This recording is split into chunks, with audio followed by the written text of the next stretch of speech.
voulez que je vous parle des élections américaines, c'est ça? Oui. Yes, I can. C'est la dernière ligne droite, le sprint final. L'heure est grave. En effet, dans quelques heures ou quelques jours, nous serons quittes. Joe Biden ou Donald Trump aura l'honneur de serrer la main de Jean Castex au prochain sommet franco-américain. C'est dire que l'enjeu est immense pour Jean Castex.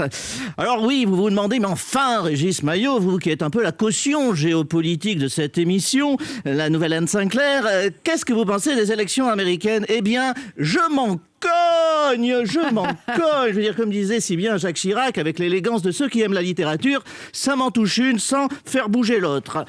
Faut le savoir, les élections américaines sont pour moi comme la question de l'ouverture des librairies pour Franck Ribéry, un produit de consommation non essentiel.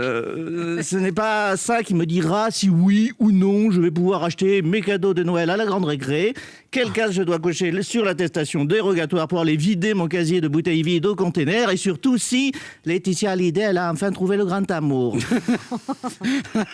Les élections américaines, c'est comme le Paris-Dakar. Autant une époque, ça tenait le français en haleine, souvenez-vous. Autant maintenant, c'est comme Halloween. Mis à part 2-3 pédophiles bouffeurs de citrouilles, on s'en fout. Les États-Unis...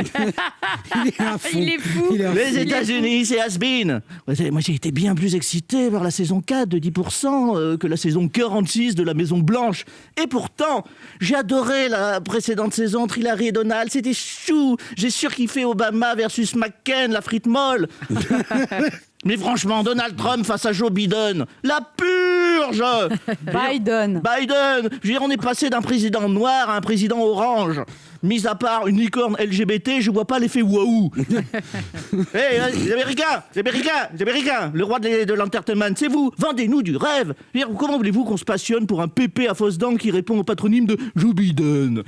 Joe Biden, on dirait un nom d'un personnage secondaire dans Walker Texas Rangers.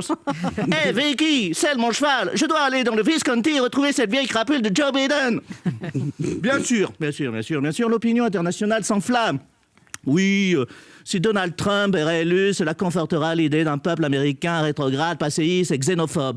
Et c'est vrai que nous, France, patrie des droits de l'homme, on n'a jamais mis un candidat d'extrême droite au second tour d'une élection présidentielle. Non, jamais. D'ailleurs, à l'heure où le résultat est encore très incertain et au risque de me mettre à dos tous les éditorialistes français qui manifestement possèdent tous une carte d'électeur sur l'île de Manhattan, je souhaite de tout mon cœur, all of my heart, que Donald Trump soit réélu. Mais oui, évidemment, je suis pro-Trump, Anne Roanoff, pas opportuniste. Je veux dire, pour un humoriste, Donald Trump, c'est du pancake béni.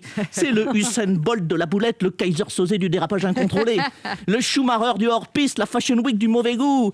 Trump, ce type est sans limite. Cet homme a tout de même suggéré à son peuple de se soigner du Covid en s'injectant de la javel. Et certains l'ont fait. Laissez-nous Trump. Ça nous rassure, nous pauvres Français ethnocentrés. On se dit, certes, on a hérité de Jean Castex, mais quelque part, finalement, on a de la chance. Trump, c'est son déo, c'est l'assurance d'une polémique par semaine, un scandale financier par mois, un harcèlement sexuel par trimestre. Non seulement il traîne un physique de bébé constipé, mais au moins, il a le surmoi d'un enfant de 3 ans. Trump, c'est Brice de Nice coiffé chez Casimir. Trump, c'est la personnification du syndrome Gilles de la Tourette. Il n'a aucun contrôle sur ce qui sort de sa bouche. Je suis totalement fan de ce monsieur. Trump, c'est l'Amérique dans toute sa splendeur. La pudibonderie la plus extrême qui côtoie la xénophobie la plus haineuse. Et vous voulez priver le monde du showbiz d'une telle pépite? Je vais vous dire quelque chose. Je veux dire, les occasions de se marrer en ce moment sont pas nombreuses. Le monde du spectacle souffre suffisamment. On nous a déjà privés de théâtre, alors laissez-nous au moins le grand guignol. God bless America.